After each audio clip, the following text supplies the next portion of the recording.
What's up, San Diego? Good morning to all of you out there. Braden Surprenant, live and local each and every Sunday morning. At least we try to be here each and every Sunday morning. Last week, I was with USD Baseball out in Tucson, Arizona. So now I'm back here at the studio in America's finest city, ready to talk some San Diego sports talk with all of you out there. Beautiful morning, I should say, in San Diego. A little bit chillier than it was the last couple of days, but with a little bit of rain potentially coming in this week, cooling things off. Got a little bit of a false spring last week, which was fun. Getting ready for Padres baseball coming up, obviously with spring training and everything else going on out in Peoria, Arizona. We will talk some Padres baseball later on in the show, with spring training going on and everything like that. But we're in that weird spot of nothing's really going on in spring training. I know you got the dog days of summer. This is kind of the dog days of spring training. And I mean, there's only so much you could really break down with what's going on in Peoria, aside from a couple of things. And so we'll talk about some, last night's, yesterday's game and Friday night's game where you got to see a lot of the starters play. And, I'm sure there'll be some extra sound today as they get ready for a game coming up at noon. And this will be the last week of games in which they are an hour ahead of us as all the clocks change next weekend as we spring forward here in 2025. But we're at the point now where you're just counting down the days until you can get to March 27th and start playing some actual baseball. Because there's only so much you can take away from some of these results for spring training. You really can't take away much. I mean, everybody individually is just getting in a spot where they feel comfortable to be ready to play for opening day. They're getting their bodies in shape. They're getting their timing down. They're working on different things. They're knocking the rust off. I mean, that takes about 6 weeks.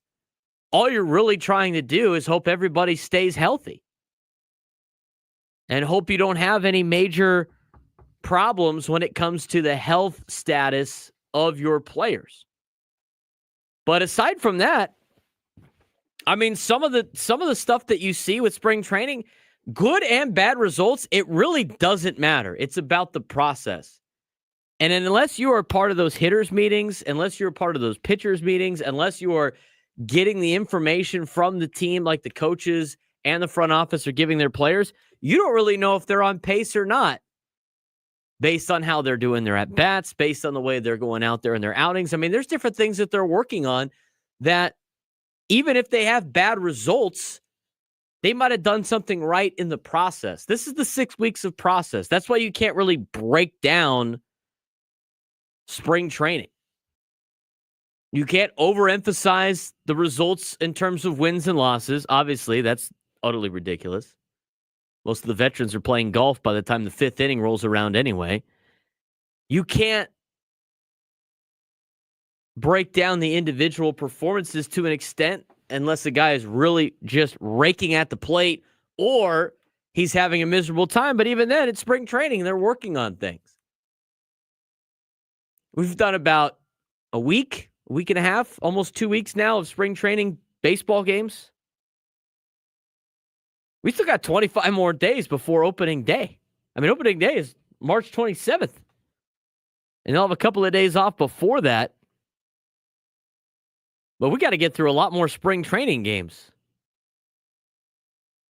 I was at softball this week, and somebody on one of the teams was complaining about the Padres' performance in one of the games. They got to pull their head out. You know what?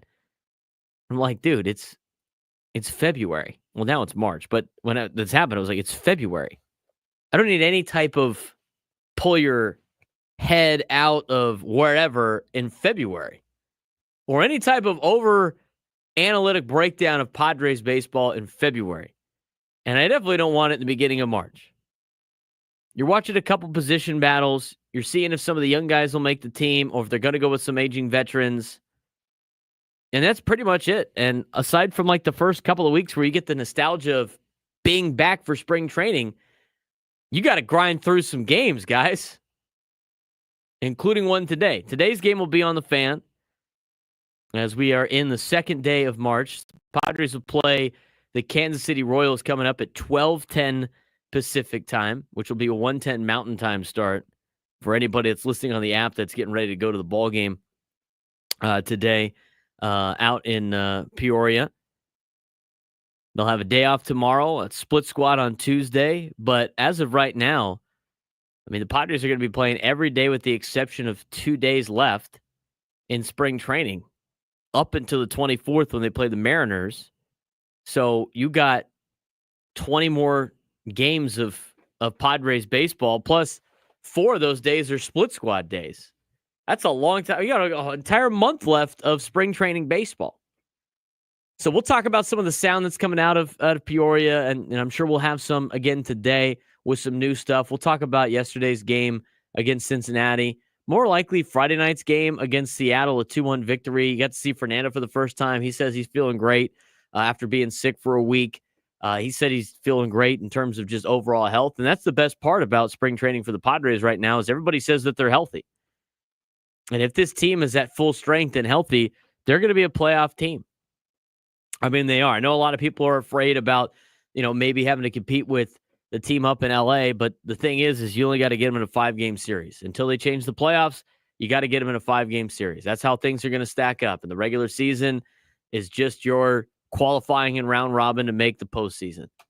And the Padres, if you look at their roster from top to bottom, they're going to be better than most teams in the National League. They're going to be better than most teams in the American League. I'm sure there's going to be, 5 or 6 teams in both leagues total that will be better than the Padres overall record-wise. But the way that their team is assembled, they're a playoff team. As long as they stay healthy and all the things that need to happen, which are expected to do so, just like every other team is hoping for, especially with injuries and maybe some young guys stepping up and everything like that. Padres will be a playoff caliber team. And there's nothing really to worry about it. Just got to grind through spring training, and we are now at the point right now where you're hoping they can make it through the next three weeks. You got 3 weeks left of spring training where nobody has any significant injuries. And that's where you're at with spring training.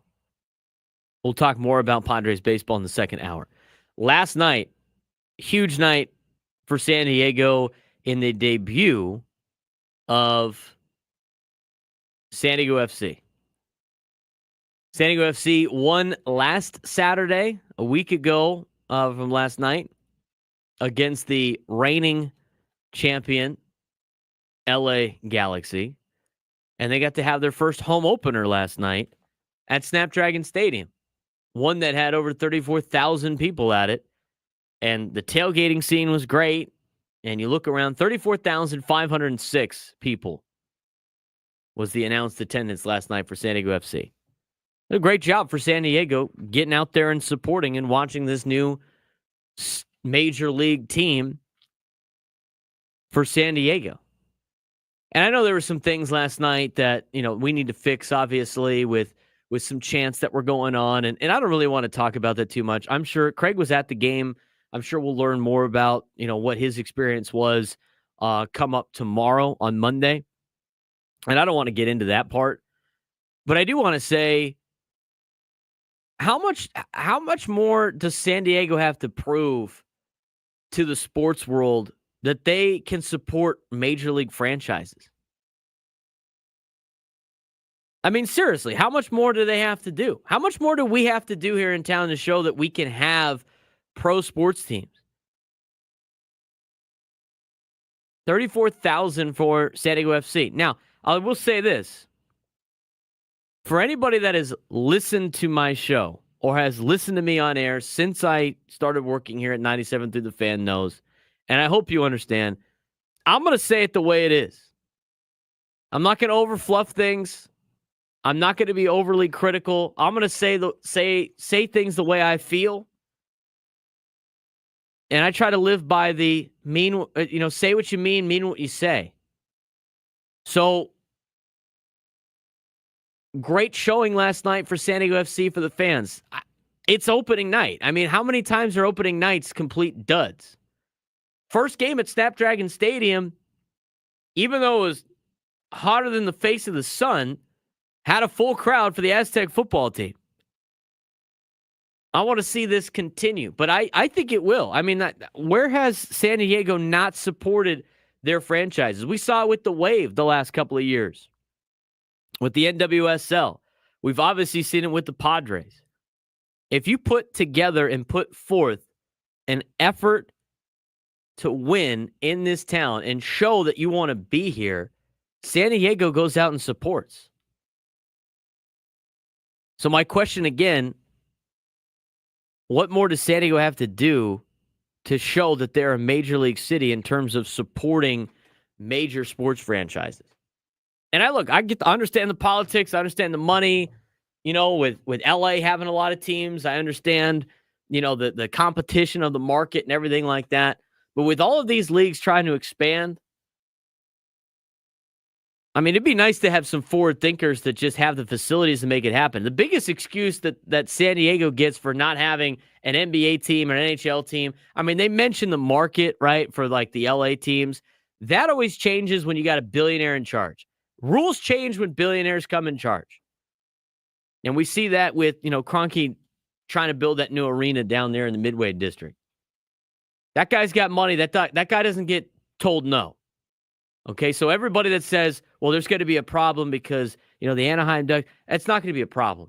Because people with FU money say and do what they did and change things all the time. So I understand that excuse. But when these leagues are wanting to expand and these leagues are trying to grow, you need facilities to make it happen. You've already shown that you have the fan base, despite one organization that was led by a family that inherited the team that doesn't really have enough money to run said team, deciding to leave because they wanted a brand new toy and they didn't want to pay for it. That was the only time that in this new era of San Diego, and I'm not talking about the 70s and stuff back in the day when it was a small Navy town. This is one of the biggest cities in the United States. We have people to support major league franchises, and last night showed that with San Diego FC. 0-0 draw. I won't get into the nuances of not having a score in a game and a draw, whatever. Not my cup of tea, but I will say this.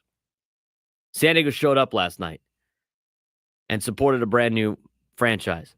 Hopefully we can keep that going, because the more you can keep that going for the MLS, again, shows that we can support major league franchises. And like I said before, it's not like the 70s or the 80s or when the Clippers and the Rockets and the failed teams before, when it was a small Navy town. It's different now. You can't compare the two anymore. You can't say because it's failed twice, it will fail a third time. It's a different city with way bigger problems and bigger everything. If you want to get involved today, 833-288-0973, 833-288-0973. If you're at the game last night, let me know how it was.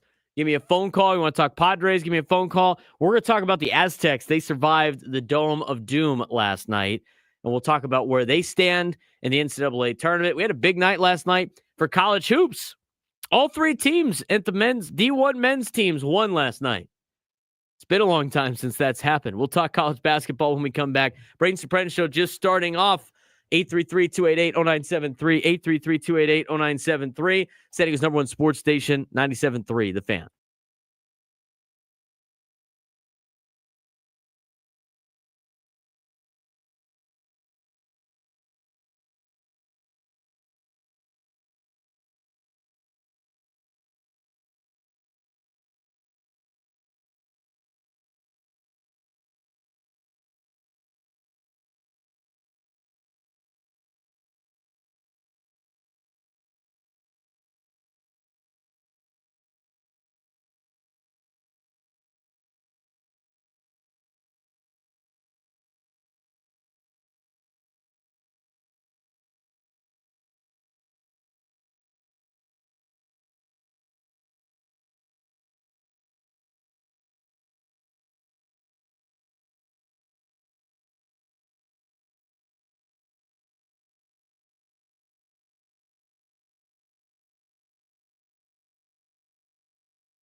Welcome back to the Braden Surprenant Show, live and local each and every Sunday morning from 9 to 11 now, new time in the new year.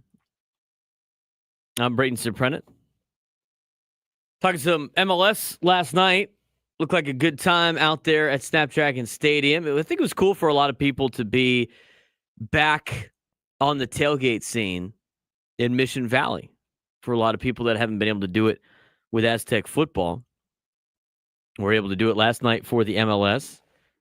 And saw some people in the chat, obviously, talking about the experience. If you went to the game last night, I'd like to hear from you. 833-288-0973, 833-288-0973. It's a 0-0 draw. I mean, there's not really much more you could say about that. I mean, you could talk about, well, they were on the attack a little bit more than the other team was, and they had shots and all this other stuff. I can't believe the MLS doesn't have some type of overtime or shootout or something like that. Just to be in the United States. I mean, there aren't any leagues in the United States that end in a tie for games. There's something that ends the tie because that's just what the entertainment value is in the U.S. I mean, you always want to be constantly evolving your sport. The one sport that's not constantly evolving is really soccer. You know, in the NFL, I guess you get a couple of ties because they don't want to play overtime too much. But they don't have, in the NFL, they don't have a point system. Like every sport that's got a point system has games. They need a winner. Like, let's get a winner out of this game. In hockey, you have wins, losses, and overtime losses. So if you go to overtime, you still get a point in the standings. So a shootout doesn't, which is ridiculous. I mean, it's an utterly ridiculous way to determine a winner. It's the same thing as like doing a home run derby at the end of a baseball game. But it gets the game over with, especially in a sport where there's not a lot of scoring or scoring at all.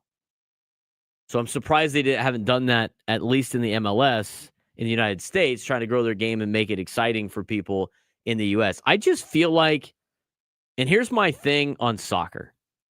I just feel like we try to make everything just like Europe when we have different names for things out here in the United States. It's the same thing, but we call it different names. It's not a soccer thing. It's a Europe thing. Like, we're talking about like the difference between a pitch and the field.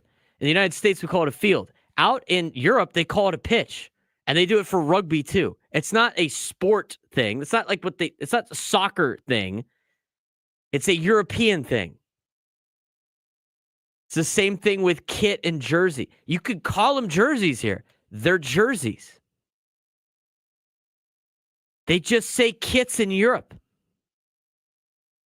It's the same thing. Uniform, kit, it's the same thing.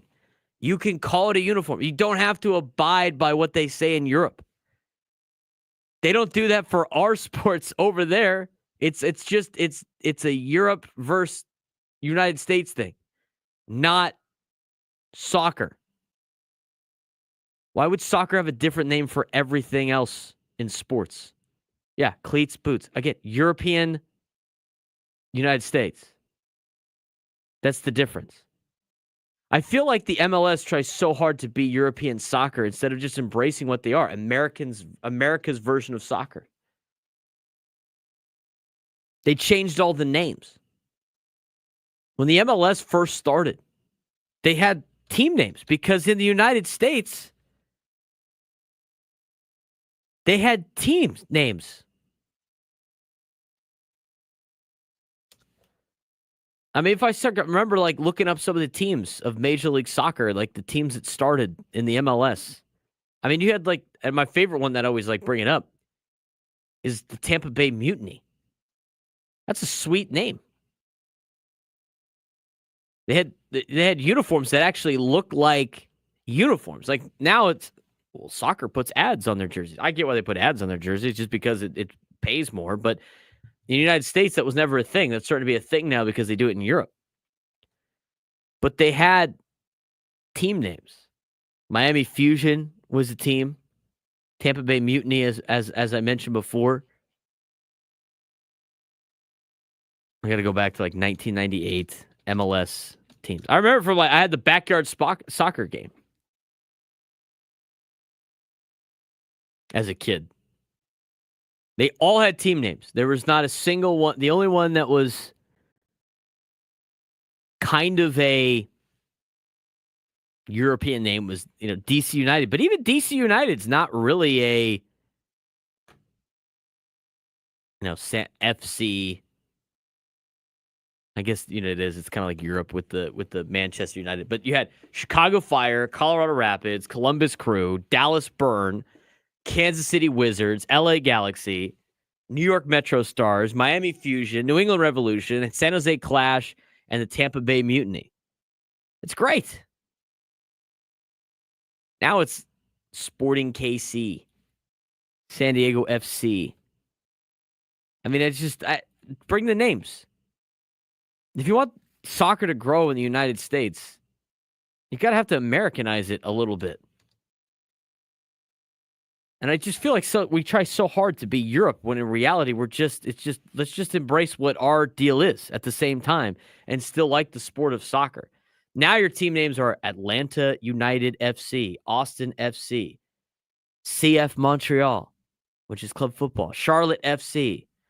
Even Chicago Fire put an FC at the end of their name. You were good with Chicago Fire.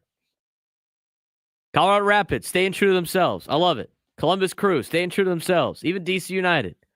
FC Dallas, FC Cincinnati, Inter Miami, CF. Why is it Inter? LAFC, Minnesota United FC, Nashville SC. They're embracing the soccer part of the football. New England Revolution, staying true to them. I like it. New York City FC. Orlando City SC. Another Union. Real Salt Lake. I mean, it's just like, can we come up with just team names? It's just insane. It's funny to me. And the other thing, too, people that want to call it football in the United States, you know why it's called soccer? Because when they started American football, there were obviously the two types of football, and the one that was the traditional football was part of an association. And so it was association football. That's what soccer is. And so they abbreviated it, and it's the end part of association. They used to call it soc, and now it became soccer. That's why it's called soccer in the United States. Not because they wanted to change the football name. You could call it soccer here. That's what the whole thing is. When you have two different types of football in the United States, you can have one and the other. That's why they have football and they have soccer. Soccer relates back to the old association back in the day because it was established longer. The more you know. So that's my soccer change on that stuff. I'd like to see it not end in a tie. I mean, a 0-0 ball game. I mean, why even go? The vibe looked great. I mean, the scenes around it looked awesome. And I already mentioned before that they continue to support. It's great. I think the more that San Diego supports major franchises gives us a better chance to bring in more professional sports franchises, assuming our, politicians can get us in the right direction of making sure we have good enough facilities for all this stuff. We don't lose everything because we like to pretend we're a small city, even though we're not. Aztecs were in action last night. They knocked off Wyoming. We're going to break that game down. Probably talk about the bubble a little bit. If you want to weigh in on the show, 833-288-0973. 833-288-0973. Braden Surprenant Show just off and running here in the first hour on San Diego's number one sports station, 97.3 The Fan.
Braden Surprenant show live and local each and every Sunday morning from 9 to 11 now.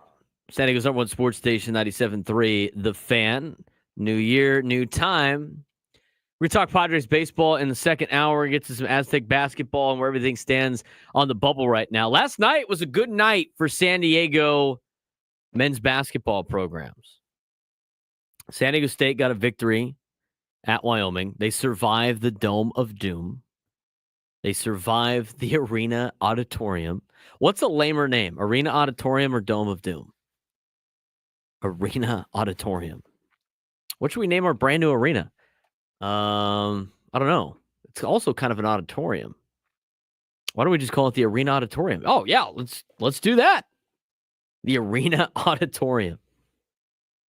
And then they're like, well, that's kind of lame. It's got to be a scary place to play, of course. The Dome of Doom. The Arena Auditorium Dome. That's another version of an arena name that Wyoming came up with. But I guess when you live in Wyoming, there's only so much that you can do. So I guess you go with some of those. I want to mention again. So Aztecs won last night in Wyoming. I think they had to stay there overnight because they had some mechanical issues with their charter jet. Aztecs won 72-69, survived the scare of the Cowboys. San Diego Toreros got their second conference win in their last game of the year. They were able to knock off Portland last night at the JCP 82-80. Cody Cluett out of San Marcos, 35 points for the Toreros last night. He told the team before the game, shoot, we won the first game in conference. We might as well win the last game in conference. And they did. They won 82-80. They will be back in action on Thursday to start the West Coast Conference tournament. They got the play-in game of the 9-10 game against Pacific at noon on Thursday to try to keep their season alive. And then UCSD, my Lord, UCSD. They played a very, very bad Cal State Fullerton team. I mean, atrocious Cal State Fullerton team. And you know what they did? They hung 100 on them. They beat them 100-55. 16-2 now in the Big West Conference, 26-4 on the season, in a good spot to potentially make the NCAA tournament without having to win the Big West tournament coming up next week is good news for UCSD. San Diego might have two teams in the NCAA tournament, which would be great to see. And a good night. We'll talk about the bubble in just a minute. But Aztecs, they survive. It's tough to win on the road in any conference in college basketball. They got the job done. Where they sit right now, they're in one of those last four bye spots. And if they can win their next two games against the schools from Nevada, they should be out of that particular zone. And then hopefully using the Mountain West tournament to increase their seeding for the NCAA tournament. We'll talk about that in just a little bit. I do want to get to the phones, though. Have a couple of people waiting to get on with us today. Let's go out to Vista. Juan, you're the first caller on the Braden Surprenant show this Sunday. What's going on? How's it going, Braden? I kind of had a direct question for you, and it was regarding salary caps in sports, because a lot of people have talked about how MLS's salary cap has kind of diminished the talent level at the sport. And also people in baseball always talk about how salary caps are anti-player. And my question is just, how does it work in the NFL so well? You know, it's the most popular sport in the league, and the superstars get paid what they deserve.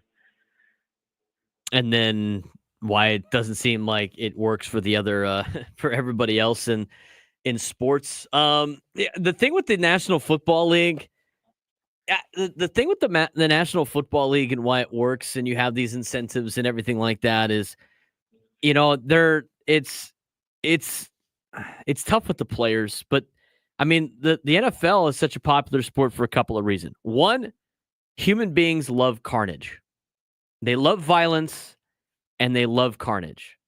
And as much as people don't want to admit that because they feel like it makes them not sophisticated, naturally, people love carnage. And violent sports do very, very well, especially here in the United States.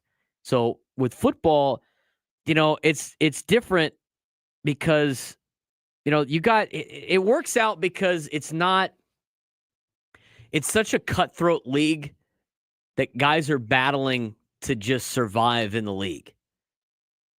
And you get the carnage on the field and guys are going hard and the money's not guaranteed. So they have the salary caps. And again, baseball says if they put in salary caps, these guys wouldn't be making as much as they, quote, deserve. The reality of the situation is, they just use it as an excuse because they think they're going to, not sign with the team that they want to be with, on a very good team that could just spend for the most money. It's a little bit of both. So the NFL, I think, to me, has a really good system. I know, but it's not good for the player because the money's not guaranteed. It's great for entertainment. I mean, most sports fans want to see their favorite sports team have players that go out there and are willing to do whatever it takes to go get a victory. And when you have leagues with guaranteed contracts, you get players running the league. And when players run the league, they go to the game, they go to the teams that they want to be on, and they collect the check, and they take games off, and they need their rest. And, there's a lot of it's all right. So there is kind of a difference with the way that the leagues are run. If you want a league that is for the best entertainment value for your fans, you have a league with a salary cap. If you want a league where you want to empower the players and you want the players to make the most money, then you have leagues without salary caps. But the thing is, with the NFL, is, they do such a good job because the owners collectively are all on the same page, and it's kind of them a little bit versus the players. In Major League Baseball, the teams aren't aligned on everything. The 3 or 4 or 5 teams that want to continue to be successful and just kind of run shop are the ones that make all the rules. So it's different with a lot of the ways things work. The thing is, I think just a lot of people like the exposure of football. I think they can make money doing other things because it's such a popular sport. And the ones that really want a ton of money are the guys that are quarterbacks and everything like that. I also think, the value of a lot of these players, in the NFL going to college helps that out too. I think they understand, worth and everything like that. And plus, a lot of these markets are in small spots. I think some of these players in baseball might be making more than, they're making so much money. It's more money than you would ever imagine.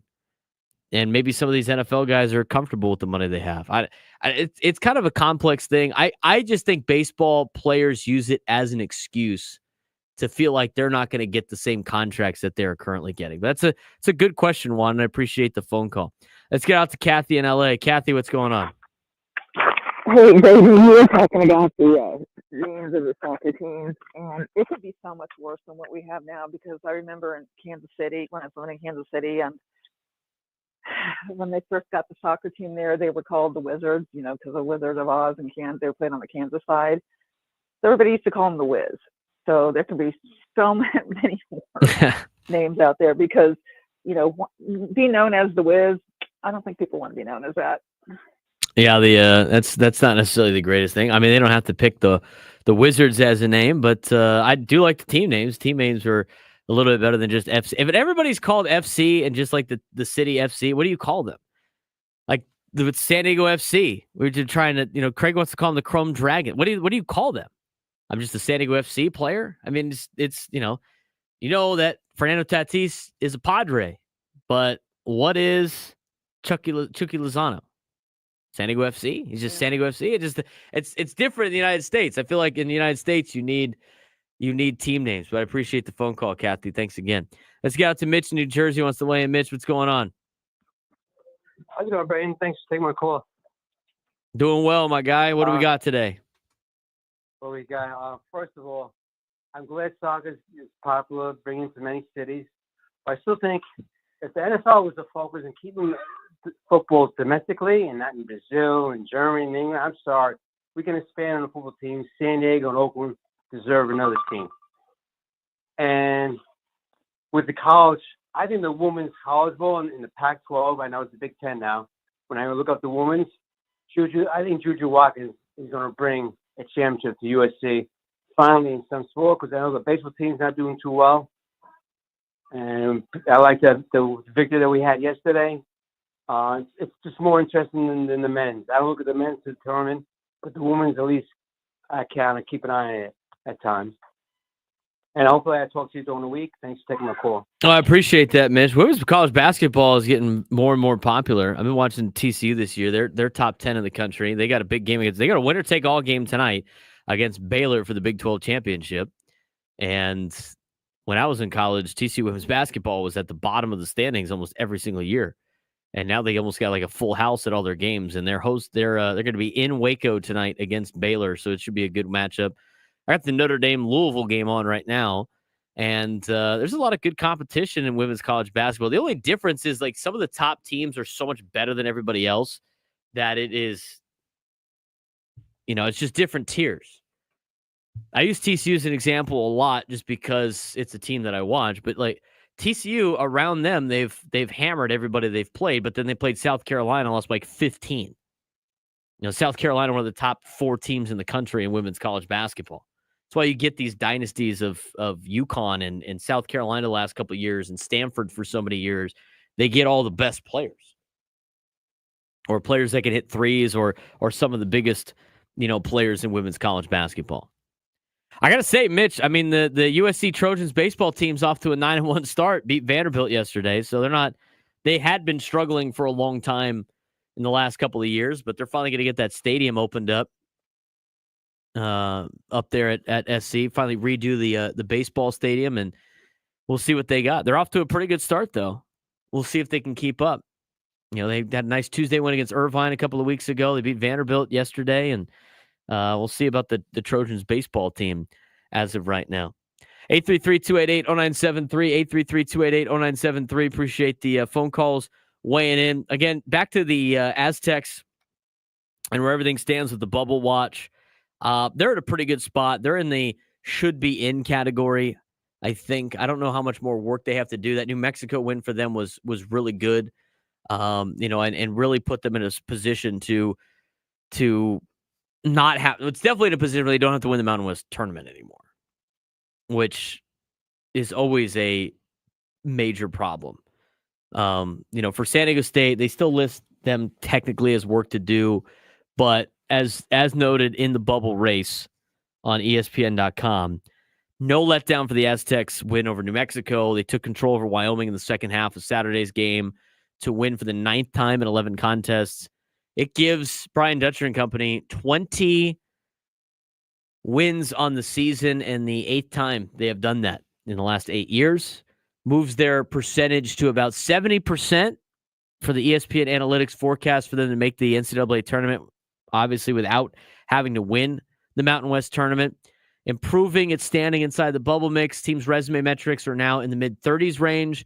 Net is inside the top 50. Aztecs also have 5 wins against the Basketball Power Index top 50 and 8 against the top 100. So they should make a compelling case for the committee, even if they don't win the Mountain West tournament. I think to be safe, win a game or two in the Mountain West tournament, and you should be good to go if you're San Diego State. Now, for UCSD, they have a 72% chance of making the NCAA tournament, and that's without winning the Big West. Or no, that is with winning the Big West. But if they don't win the Big West, they should be around 35%. They warrant a special note as a rare team outside the power conference or mid-majors with a decent chance to make the tournament as a at-large entry. Net ranking is in the top 40 nationally, which helps their resume, even though their BPI hovers around the mid-50s, and they have a poor strength of schedule, which they do have a very poor strength of schedule on the year. That early season win at Utah State is big, but that was their lone W over a top 50 opponent.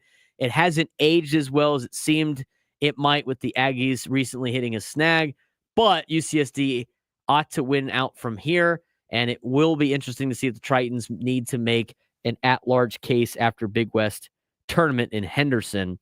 Their next game after they played Fullerton, they won 100-55. So overall, UCSD is a good spot. Not in a comfortable spot to think that they don't have to win the Big West tournament, but they're definitely in a good spot. In terms of the metrics, San Diego State now 50 in the net, and they're up to 39 in the RPI. Non-conference RPI is 19. Strength of schedule in the non-conference for the Aztecs is 10 now, with everything that has come together. So good showing for the Aztecs against Wyoming, and they were able to put themselves in position to be in a spot that they don't have to win the Mountain West tournament. You look at the latest RPI, and San Diego State, as I mentioned, was coming in at 50. They've now jumped up to 39 in the RPI. In the metrics, in terms of the net, which has now been updated, I think through March 1st, which is yesterday. They are at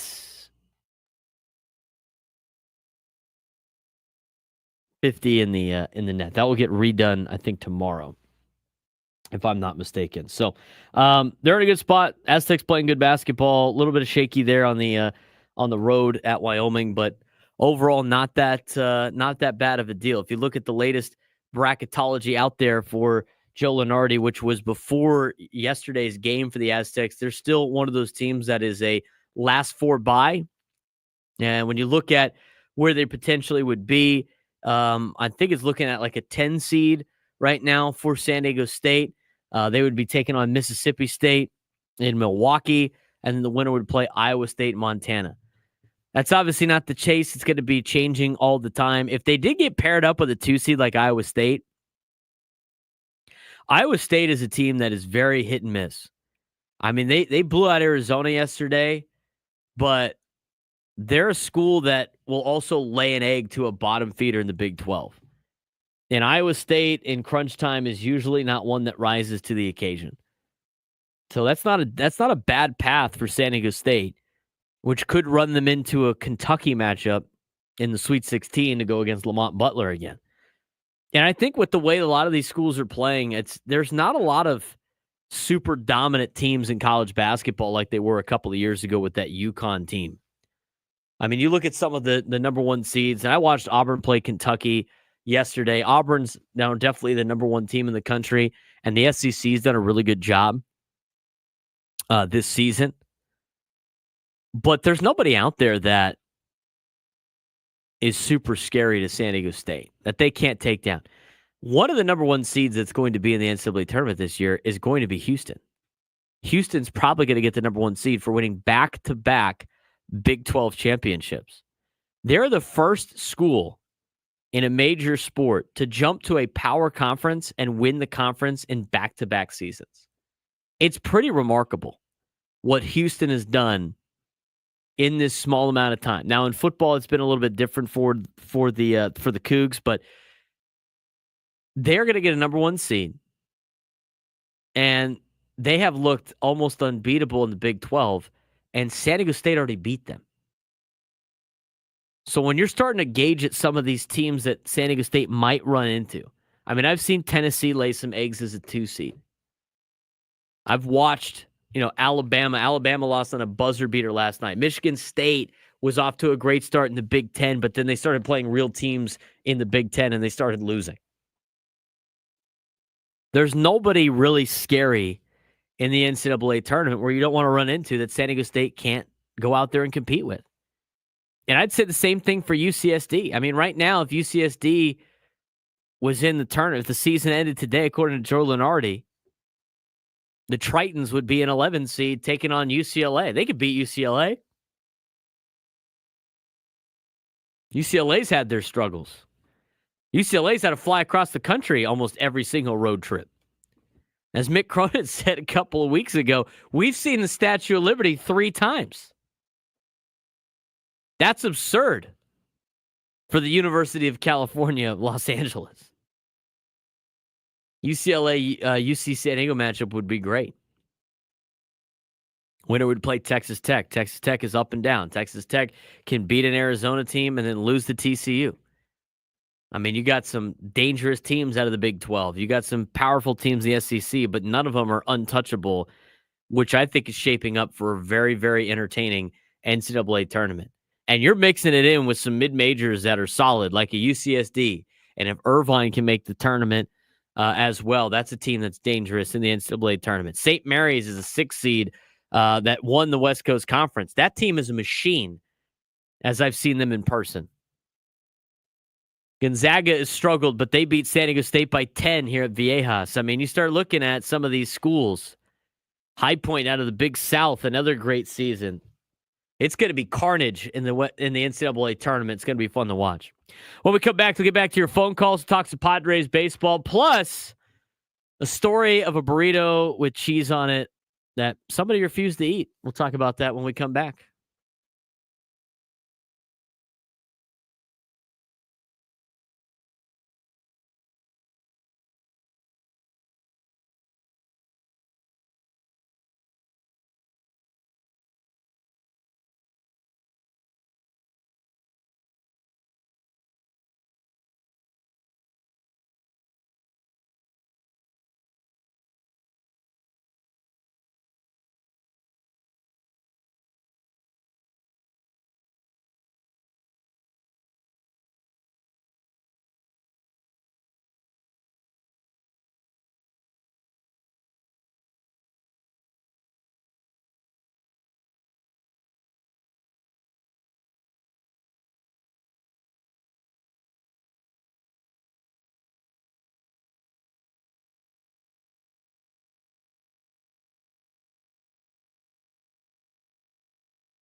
Hour number 2 of the Braden Surprenant Show, live and local each and every Sunday morning.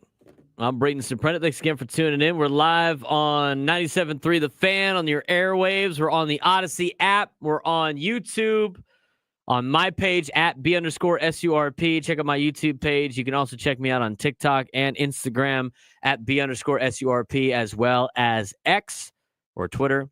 We're streaming live on Twitch, YouTube, Facebook, and Instagram. So thanks again for all of you tuning in to us today, wherever you may be. Talking a lot of local sports here in town. We talked about opening nights for San Diego FC last night. We also talked about Aztecs and the bubble. We'll talk more about that if you want. If you want to weigh in on the show, 833-288-0973, 833-288-0973. And we'll get you on the airwaves with us, ask you some questions. Juan and Vista had a really good question about the salary caps and everything in professional sports. I did see that Tony Clark, the head of the Players Association for Major League Baseball, is expecting a lockout at the end of the 2026 season. I would expect that as well. I would expect that lockout to last a very long time, as a matter of fact. We're going to talk some Padres baseball here coming up in this hour. I do want to get back to your phone calls again, 833-288-0973, 833-288-0973. You can jump in the chat, too, on YouTube if you want and leave a message on there. You can also, on the Odyssey app, leave a voice message. Now, we can play back on the show if we have time at the end of the show. Let's get back to the phones down in Chula Vista. Kevin in Chula Vista always weighs in with us on a Sunday. Kevin, what's going on? How's your weekend going? Well, it's a little bit cloudy out there, but you know what? We need some rain, so hopefully we'll squeeze a little bit of that out of the heavens here coming up. But having said that, thanks again, Bray, for the opportunity, and ditto on the soccer description that you had. I want to congratulate and thank all of the soccer folks out there, the team and the fans, for showing up and as strong as they were. I'm not a soccer fan. I'm kind of like you. I had my taste of 0-0 games, and when I saw that back in the first iteration of the soccer's way back in the day, I said, okay, maybe baseball's a little bit more fun. But hey, look, I'm not going to rain on anybody's parade here, and I hope that they have great success, and I think they're representing the city extremely well. I agree. I wish they'd get a name, but having said that, onward and upward. I wanted to draw your attention and get your feelings. I'll give you mine first on the article in the Union Tribune today about J.D. Wicker and his outlook on the Pac-12. And looks like they're moving forward on some good things there. The teams that they need to bring in that are eligible, at least from the standpoint of the Pac-12, they mentioned UNLV and Memphis, and I would wholeheartedly endorse both of those. First of all, for San Diego State's purposes, it would be nice to have a team within at least 350 miles as opposed to where they're at right now. I think that with the Vegas growth is a great opportunity to continue to springboard with that, as well as Memphis has been strong in football and basketball. Then you leave 2 slots open for the future. I believe that would bring them to 12. I predict, Braden, that there's going to be some returning West Coast teams that left, or West Coast programs, because as you said, when they're looking at the Statue of Liberty 3 times in 1 year, this can't continue. It's just not common sense. And at some point in time, there's going to be some reckoning that happens. And I think the Pac-12 will have a chance, I think, to bring back at least 2 of those programs that are going to be teetering very soon. I can see that potentially happening. It just depends on, what the TV deal is going to be. And here's the other thing, too, is until and I think this is only a matter of time, but until football and men's basketball breaks off from the rest of college athletics, I think you're going to be in a world where these teams and these schools are just in the conference that they're at. Let's start with the first thing you brought up in terms of the Pac-12 adding Memphis and UNLV. I don't know why UNLV wasn't part of the conversation to begin with. in terms of, adding them to the conference. For some reason, that was kind of they put their nose in the air to UNLV, but the reality is, having Vegas in your backyard and with everything that Vegas can provide you, I don't know why you wouldn't want to have UNLV. Now, again, the TV markets deal is not, that's kind of a thing of the past right now with a lot of these particular TV deals because of the fact that all of these networks and everything want to go to streaming. And so if they want to do a lot of things on streaming, it doesn't really matter how big the market size is. You got to figure out how many people are willing to spend money to watch UNLV athletics and tune into ESPN Plus or whatever it may be to watch the Runnin' Rebels. I mean, I could mention this just with my experience. I mean, TCU's in the DFW market. The majority of the DFW market doesn't watch TCU athletics. They don't have any connection to it. So just because you're in a big market doesn't make you, a sexy pick. But that being said, I do think UNLV would be a team that they should have gone after in the first place. Now, they've already signed their new grants of rights with the Mountain West. And in that new grants of rights, or that contract that they signed with the Mountain West, that they have to pay a lot of money to get out of that. And I don't know if they have that money to do that. I don't know if Oregon State and Washington State are willing to dive from, take money out of their war chest to buy UNLV out of that particular deal. We've already seen the Mountain West and the Pac-12 butt heads on a lot of these deals because of what Oregon State and Washington State did by violating the contract that they signed with the Mountain West for scheduling. So that might be a problem for the Pac-12 getting them out of that deal. Now with Memphis, I think Memphis makes a lot of sense from a basketball perspective. Football, they've been pretty decent. For Memphis, they got to get enough money out of the Pac-12 where it makes sense for them to leave the American Conference. That includes travel. Now, with Northern Illinois being involved in, that's in Mountain West. Never mind. So they're out there by themselves. There's not going to be anybody else out there. So you'd have to add somebody else to that particular deal. But my question is, and the whole thing is about money, how much money do you think they're going to get with those teams and everything else? Because to me, it is going to be more than Mountain West, which is a good thing. But getting $10 million per school or around 15, I mean, they estimated like $10 million around per school. That is nowhere near anything of the Power Four.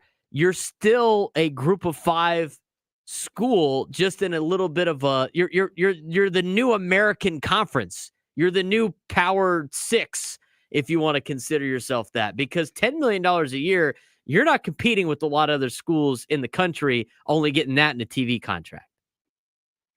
Well said, because I remember a few months ago you were talking about how San Diego State turned down the $15 million a year they would have gotten to jump into the Big 12. And so that, in terms of the money, Braden, I looked at that today and said, is that all $10 million?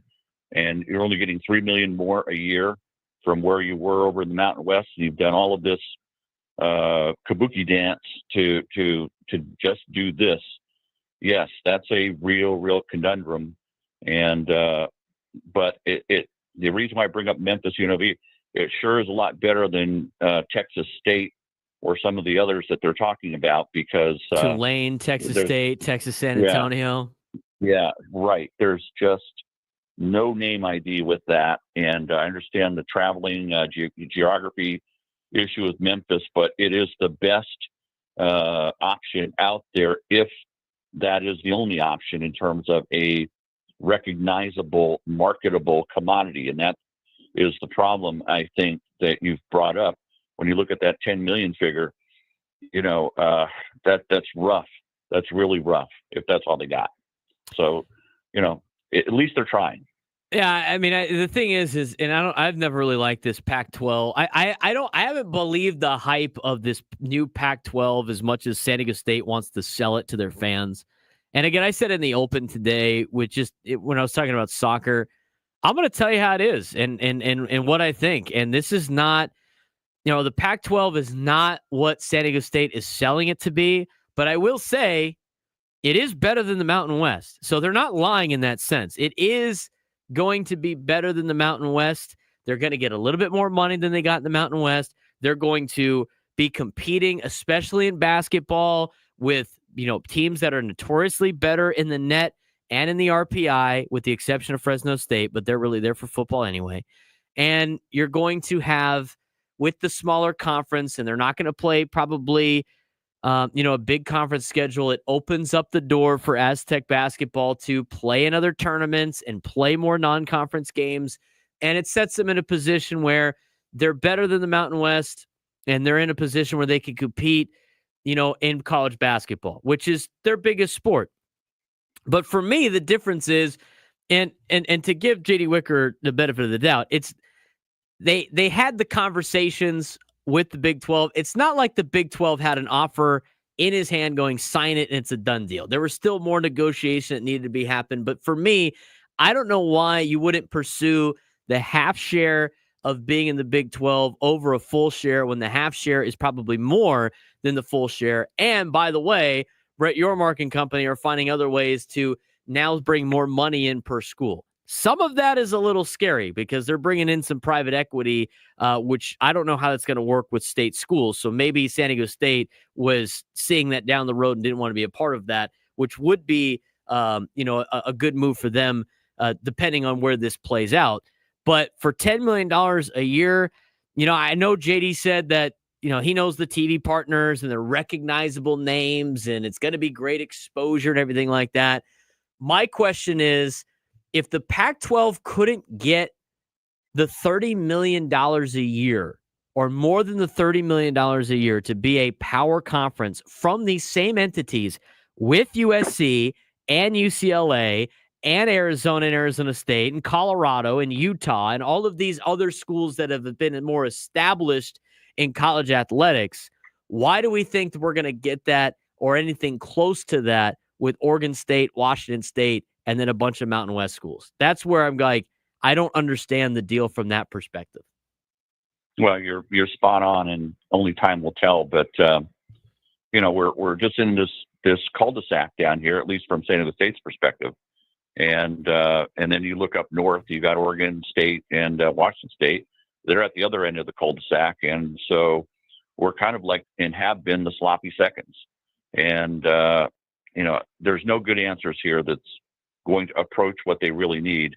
They're going to have to hope for the best and hope that when the time comes, whenever that day and time comes, that there's going to be two teams that return back that they can pick up, and it would give them a much better footing for future talent, not this contract, but maybe a future set of contracts. If you go up to a full 12, and let's just say, for instance, you bring back a Stanford or a Cal or something like that, to where now you've got a more, sexy, for lack of a better term, set of viewing opportunities as opposed to where they're at right now.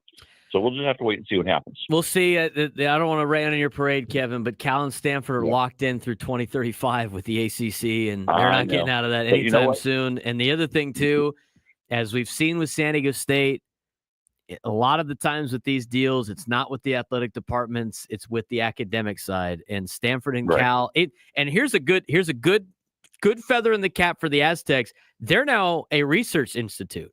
That is a huge ad for them, because now, they won't go to the Big Ten, but there's a lot. That's a big thing that held them out of the Pac-12 for a long time. And with some of these other conferences with prestigious schools, Cal and Stanford are probably more inclined to go back and deal with San Diego State as a research institute than they are with Fresno State, which they never want to be associated with ever.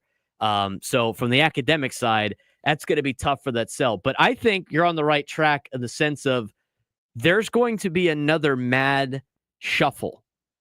And what San Diego State should be doing right now is figuring out, how do we put ourselves in the best possible position to jump out of this deal and into where the big boys play in the next 10, 15 years when this happens again. That is, to me, is more likely to happen than said a Stanford or a Cal coming back to the West Coast. Or, as mentioned, football breaks off, and now all of a sudden you get more regional conferences back. that might work out for the Aztecs as well. But Kevin, that's a great phone call. I appreciate it. Love diving into the conference realignment talk, especially trying to help out the Aztecs here in town. Yeah, don't forget, Braden. That's why God created lawyers for all this stuff, right? That's right. Okay, later, bud. All right, see you, Kevin. He brings up a lot of good points. There's a lot of good things with the Aztecs like that. And with San Diego State. The Tier 1, the Research Institute is a huge thing for San Diego State. Huge thing. I mean, that can help them in the next big realignment saga in college athletics. But the thing is they missed the ship this year. On the last deal of the conference realignment, they weren't proactive about it. They weren't actively seeking better deals. They always wanted to be in the Pac-12 conference. It was the sexy Pac-12 conference. That was the conference that never gave them a shot. And they had the confirmation because they were going to be the savior of the Pac-12, and San Diego State, wanting to be part of the Pac-12 so bad, blinded their judgment from potentially finding a different home if that avenue appeared. They jumped on the ship, and everybody else jumped off, and now they're trying to patch the holes in the ship as it starts to sink out here on the West Coast. And hopefully they've done a good job of patching enough. But to me, it's still better than the dinghy that they were on. That is the Mountain West. But a dinghy with no holes and a ship with holes in it, what's the difference?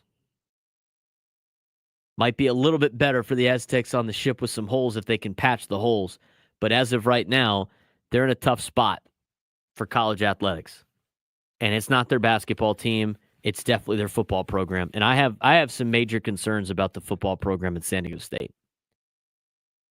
And most of it has to do with stuff that's off the field in terms of being able to be relevant in this town and get the money they need and be able to spend the money that they have to spend in order to be relevant in Division I college football and to win fans over here in San Diego. Because it's a difficult thing, especially when you're not playing well. I mean, we talked about San Diego FC last night, and right now it's the sexy new toy in town. But midway through June, if they're in last place, are they going to still get the same numbers that they had last night? I hope it's the case. But you saw it with the Wave, you've seen it with the Legion. I mean, you get the new toy in town, and it's all great. And then when the team starts to lose and everything like that, and then the shine is worn off, we'll see. But I am very concerned about the Aztecs football program. 833-288-0973, 833-288-0973. When we come back, a story about a burrito for you, and we'll talk some Padres baseball. Mike Schilt met with the media already today. We'll see what he had to say right here on San Diego's #1 sports station, 97.3 The Fan.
Braden Surprenant Show live and local each and every Sunday morning. Only a couple segments left here. New showtime 9 to 11 on Sunday mornings. Want to join the show? 833-288-0973.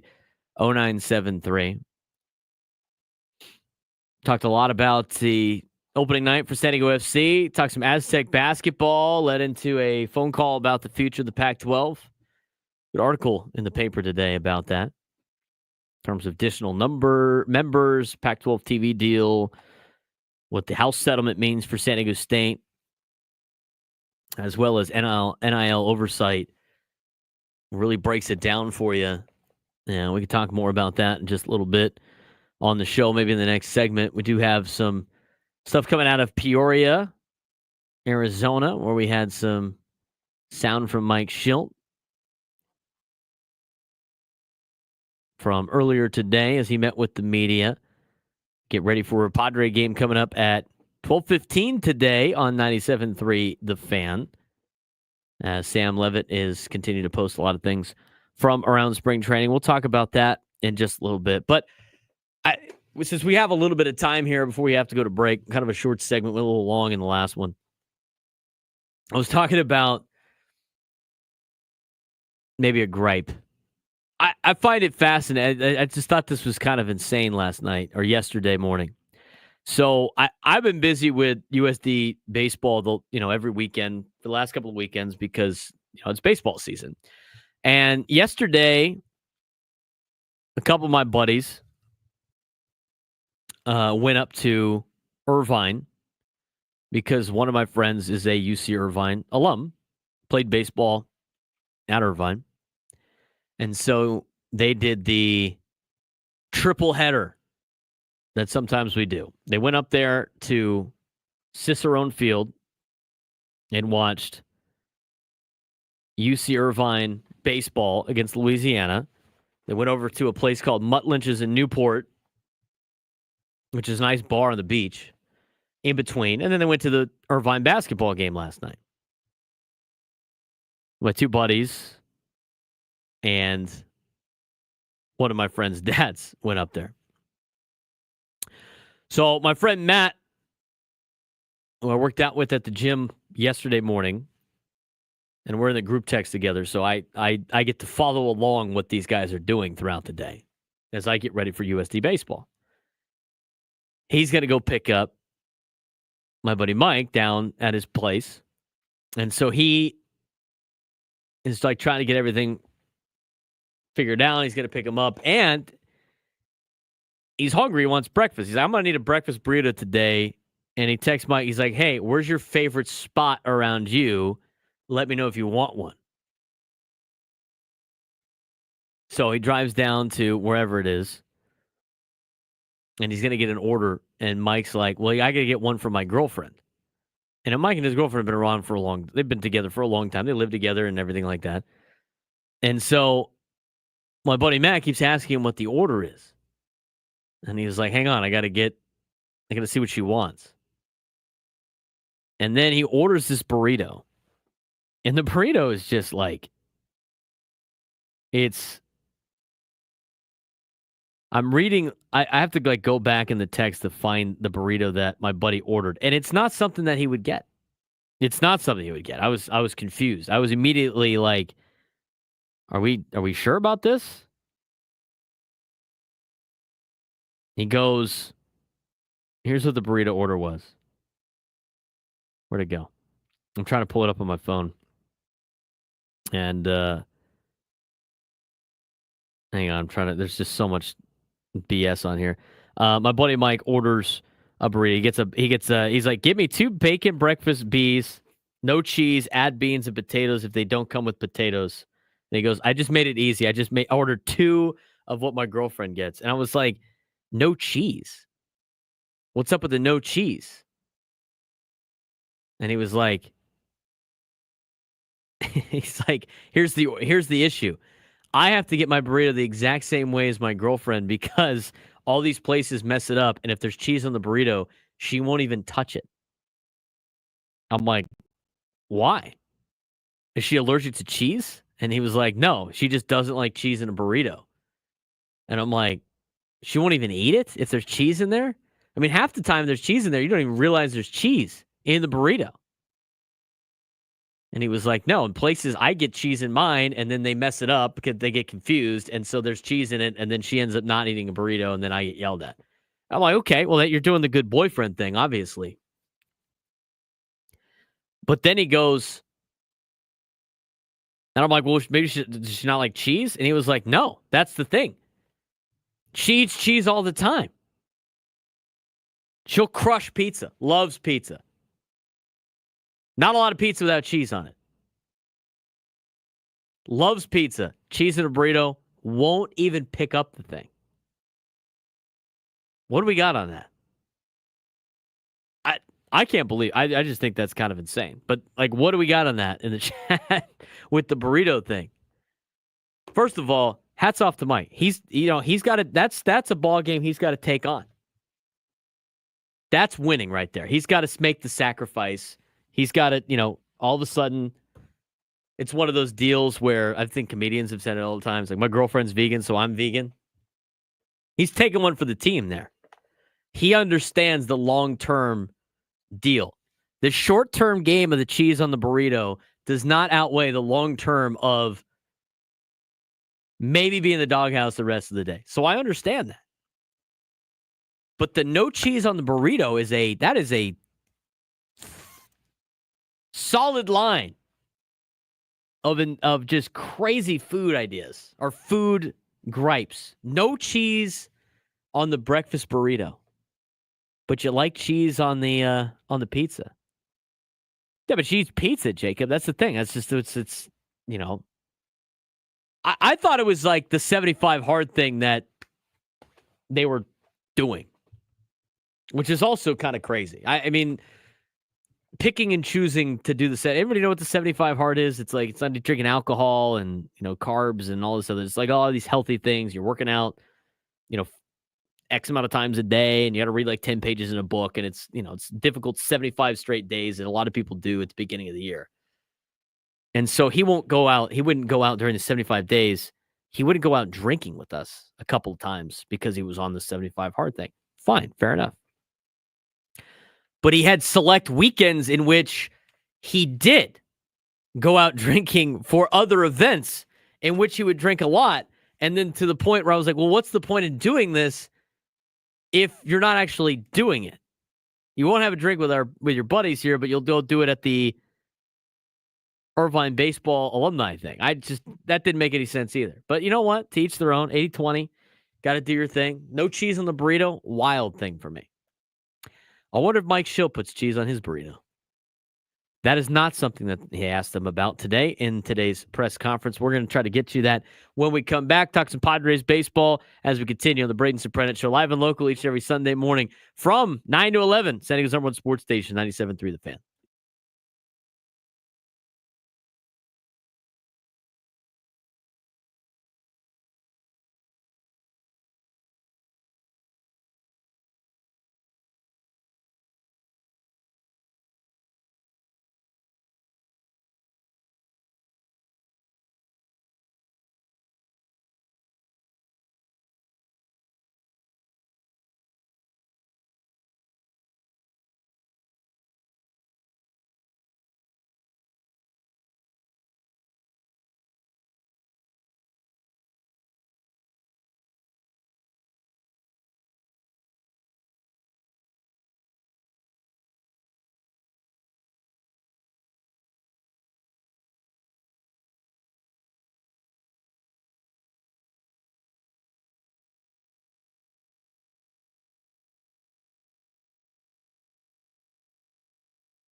10:39 on a Sunday morning. Braden Surprenant show. Final segment. Talks Padres baseball as we got Padres baseball coming up on the airwaves at 12:15 against the Kansas City Royals. They'll be here on 97.3 The Fan. Thanks again for tuning in today. I'm Braden Surprenant and talking a lot of different things today. San Diego FC, as well as Aztec basketball, a little bit of Pac-12 talk, future of the Pac-12, and what teams could potentially be coming to join the Aztecs and where everything stands with the contract. If you missed any of that, you can check it out on the Rewind feature on the Odyssey app. You could also find it on YouTube, on this YouTube page, or wherever you get your podcasts, as the show is in podcast form. We did Mike Schilt meet with the media today, and let's hear what Mike had to say about some things. And he's done a nice job being able to extinguish that. Check that.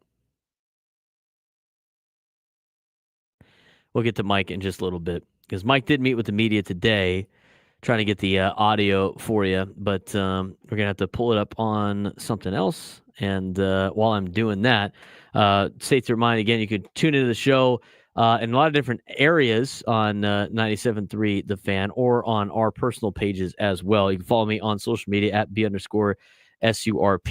I'm on TikTok, Twitter, Instagram. You can also subscribe to my YouTube page. You haven't hit a like button yet on this YouTube video, be sure to do that.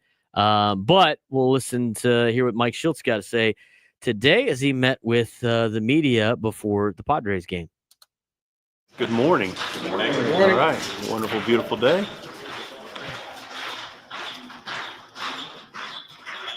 Hey, Mike, Randy goes today, and we have one of the lines of the year, the traffic cop. Yes. And Little Frogger. He was very effective for you guys, very helpful for you guys doing that.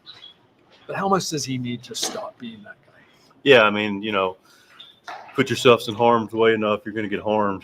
And so, he does a great job. It's a great trait to be able to pitch in traffic when things, start to get a little haywire, big inning brewing.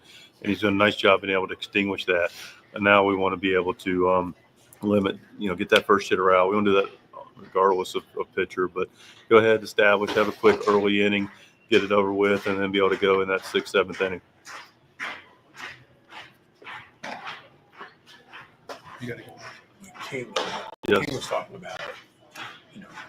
Do it once, maybe you're lucky. Do it Right. twice, and it's more real. Do you sense with him that there's a motivation to show people that last year wasn't a fluke and that they can build on that and be even better than that? Yeah, I appreciate Michael's hungriness for that. I think it also applies to our team. I mean, the team's had success in the last 5 years, 3 playoff experiences, but haven't been able to go back to back yet. And so that's clearly a goal for the team. And just specific to Michael, it's good to hear him say that. It's not surprising. Michael, you can't take away April. We played the games, but you remove April, and Michael's may have been the clear-cut Cy Young winner. So, yeah, he's on a mission to go prove that he's going to be an established top-of-the-line, front-end rotation guy. And I'm excited to watch it. Do you think he still maybe flies a little under the radar around the league? It's hard for me to say because I don't know what that can look like, but I could understand the genesis of the question. Again, we pay a lot of attention to what we do and how we do it, so I don't really I'm aware of the league, and we prepare for the league, and we respect the league. But Michael, I think another year of this, and the league will start to continue to appreciate this as what we already know. This is a dude. Michael King's a dude. Mike, with Gurriel, we've talked about what he brings, veteran-wise, wisdom-wise.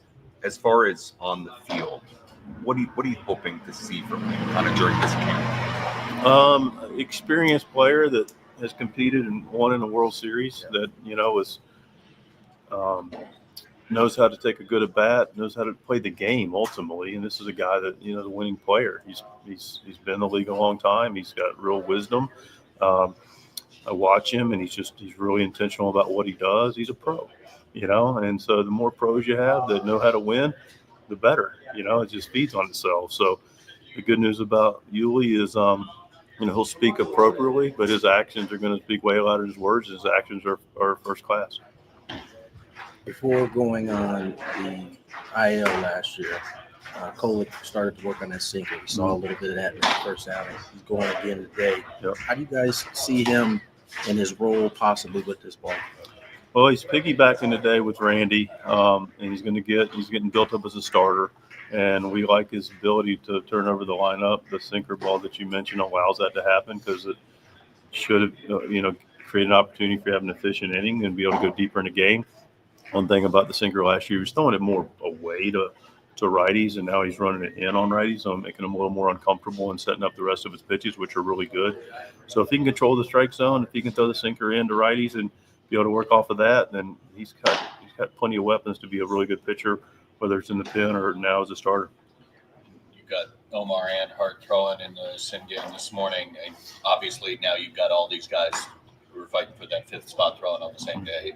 What are you looking for in these next two turns through to make decisions? Yeah, we're just looking for, it's a good opportunity for all of them. And, we get to evaluate it and the hitters tell us and the game tells us. And, but looking for that, that C word, that consistency, not only in stuff, but all the other intangibles that allow us to win games, being able to control the running game, field their position, prepare right, have an idea what you're doing when the competition begins. A little preparation is a little different for spring training. We don't go as detailed in the other team and turn over a lineup, but the ability to be able to do those things that allows you to go compete. Leo, obviously another at bat last night. A kid at 17 who's doing that in the big league stadium. What have you seen from him, and what are your hopes for what he'll focus on this year out in the minors? Yeah, he's a really talented guy. I've really had a joy watching him play. He likes to play. He's a nice player, and so just go get experiences, let him go out and see what he can do, not trying to throw a lot at him. We're getting him indoctrinated in what we do and how we carry ourselves and how we prepare and relative to our fundamentals. And so he's clear about some of those things that allows the game to slow down once he knows how we expect to compete. And then after that, just go play. Let your ability go play and enjoy it, and we'll see what happens from there. I was curious on Kolek. Tony always talks about the sinker. He went back to the sweeper, it looked like, in his first spring training appearance. I know he kind of went to a slider in the middle of last season after having the sweeper to start. What was sort of the decision process on that? Was just a feel thing for him? I don't know if there was a conversation between you and him about that, or with Ruben. Is there sort of it's a combination. We did a review at the end of the year. There's an evaluation of. That's one of the things of many that I can appreciate about the shapes and the metrics and the reps odos and the ability to slow things down with the cameras and allows us to look at it and go, now we're getting a sample size of what these things look like. So spring training, part of that is to continue to work on them, create the shapes that we want to see, be able to tunnel off some of the sinker stuff, and then figure out what works and what looks like it's the most effective pitches. That's Mike Schill from earlier today as they get ready for a spring training game against the Kansas City Royals, with Kolek getting some opportunity this afternoon. Again, they're trying to stretch Kolek out into being a starting pitcher. I'm Braden Surprenant. Braden Surprenant Show, live and local each every Sunday morning, talking local San Diego sports. Obviously, a lot with the Padres in spring training. I mentioned before, this is the time of spring training where you're just trying to grind through the next 3 weeks to get ready for opening day. At least from a fan perspective. I mean, obviously the players are still trying to get their timing down. They're trying to get, right on the mound. They're working on a couple of things and trying to get their body into game shape for the regular season. But at this point, you're just hoping that everybody, starts to stay healthy, and you want to have these guys stay healthy to finish out the year. I do have to, last night or yesterday, we got to see Dylan Cease on the hill. He pitched a little bit yesterday in his work of spring training, and he was able to meet with the media after the game to talk about his outing. And I do want to play that for you as the Padres rotation is starting to settle in here in spring training. So here's Dylan Cease after yesterday's outing, his first outing of the spring so far this year. Hang on, I'm going to replay it. We didn't get to see you last spring. We saw you in Korea. Yeah. So not sure like how you work and like what a game like this is about. I know you're not trying to get in trouble or anything like that, but do you appreciate having to work through some things in spring? Yeah, there's a lot of things that we're trying to check off, and the biggest thing is just honestly building up arm strength, getting the pitches in, and then from there it's executing shapes of everything. And I was pleased with today, for sure. Okay. Yeah. Based on those two criteria. Yeah, just pretty good velocity, pretty good command. First inning was a little bit shaky, but for the most part, I feel like I felt like that was serviceable, and for being early in spring, that's pretty good. You got a couple lives in and then like a simulated. Yeah. Is that pretty standard for you, or is it because we're at this normal spring that's like 40 days long? Yeah, that's fairly standard, I would say. In the third, it looked like, well, I was reading your body language, but maybe you felt like you could stay out there a little bit longer. Did it feel like there was a little bit left in the tank? Yeah, definitely. I just wanted to practice a little more. This is, game practice is another level of practice. And so just telling what I wanted to do to Ellie, but then I saw, our guy coming in, and I was like, oh, never mind. See you later. You mentioned command. Did you feel like you had all your pictures? Yeah, I think the slider is the one that still has some fine tuning left to do. But other than that, I felt pretty good with everything else. Like I said, it's still early. I'm definitely not mid-season form, but it's getting better and better every time off the mound. Fastball on the home run, was that where you wanted it to be? Yeah, it's hard to say without looking at the replay and all that, but it was middle up, and he just kind of ambushed and got it. That happens, unfortunately. Dylan Cease after his first outing of spring training for the San Diego Padres yesterday, and talking some Padres baseball for you. But with Dylan Cease, again, just trying to get the arm strength going, trying to get the pitch mix, and he mentioned it, and it's so important. These guys need game reps. There's a difference between practicing and playing in games and getting game reps. Game reps are so valuable to players of, how do you work through situations and everything like that. You can try to recreate these situations in practice as much as you want, but until you get thrown into these situations, you don't know how you're going to react out of some of these situations. Now, it's a lot better for some of the younger players that haven't been in some of these particular spots, but even for veteran guys, it's been a long time since Dylan Cease pitched in a game. The last game he pitched in was in the playoffs on short rest. And so he went out there and pitched in a spring training game, and there's some things he wanted to work on. Obviously, you don't take it too seriously, in terms of the overall results, but it's about the process, as I mentioned at the beginning of the show, and putting together the process that you want to have in order to, get to the point where, you're ready for the season.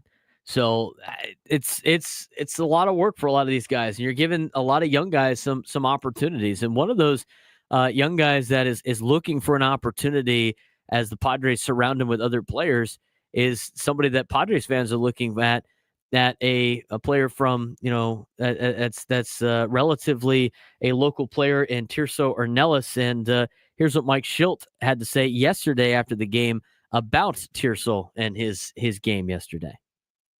Like, what you think of Dylan? Kind of using everything, made some really good pitches. You felt good? Yeah, I thought Dylan was good. He got in a little trouble in the first, way to wiggle out of it. I think we saw the two-seamer come into play. He likes it. I love it. Listen, this guy can get that two-seamer going into righties with his elevated, outlier pitch with that heater and the wipeout slider. Watch out. Like Tirso, again, 2 hits, 114 miles an hour off the bat on the double, continues to hit the ball. What kind of position is he putting himself in? Very good one. He's continued to get the at-bats. He's taking good at-bats. He laced that ball in right center. Can't say enough. I thought he was fantastic again, and keep getting opportunities. What does it mean? He's getting some of these hits off of legit pitchers in the major leagues, not like in the 8th inning. What does that show you? Yeah, that's it's a good point. He's getting the time at the front end of the game, and it shows that he can handle guys that are getting into their spring training that have more established work. Will temper a little bit. Like early spring training, guys are working on things, usually working on some of their fastball command and some other things. So I can't take away from Tirso. He's swinging the bat well. Wandy came into camp, throwing pretty hard, throwing pretty well. What have you thought of this couple? I'm really happy for Wandy, happy for him, happy for us. You know, he's able to get the righties. Wade makes a nice play. He's got the ball on the ground to what he does. I think he looks fantastic. That's the update from Mike Schilt after yesterday's game. Padres will be in action again today at 12:15, so about an hour away from being able to get Padres baseball back on your airwaves. I'm Braden Surprenant. This has been the Braden Surprenant Show, live and local each every Sunday morning.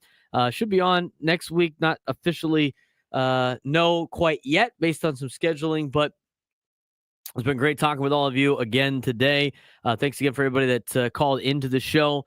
You could do that each and every Sunday morning with us at 833-288-0973. Again, to everybody in the chat, thanks for tuning into the broadcast. But it's fun talking Padres baseball with you a little bit. And again, spring training, it's tough to get through spring training. I think this is worse than the dog days of summer, because at least in the dog days of summer, you're playing some meaningful games that matter, and you're playing games that are important, and you're in a pennant race more times than not. At least for the Padres the last couple of years. In spring training, you're just hoping that nobody gets hurt, and guys are just getting ready to go for the season. And we got 3 more weeks of this starting today. Again, game against the Kansas City Royals. Padres are off tomorrow, and then we'll play a split squad on Tuesday to get more action for you. Again, today's game on 97 through the Fan, starting at 12:10 Pacific time, right here on San Diego's #1 sports station, 97.3 The Fan. I'm Braden Surprenant. Thanks again. Signing off. We'll see you guys next week on the Braden Surprenant Show on 97.3 The Fan.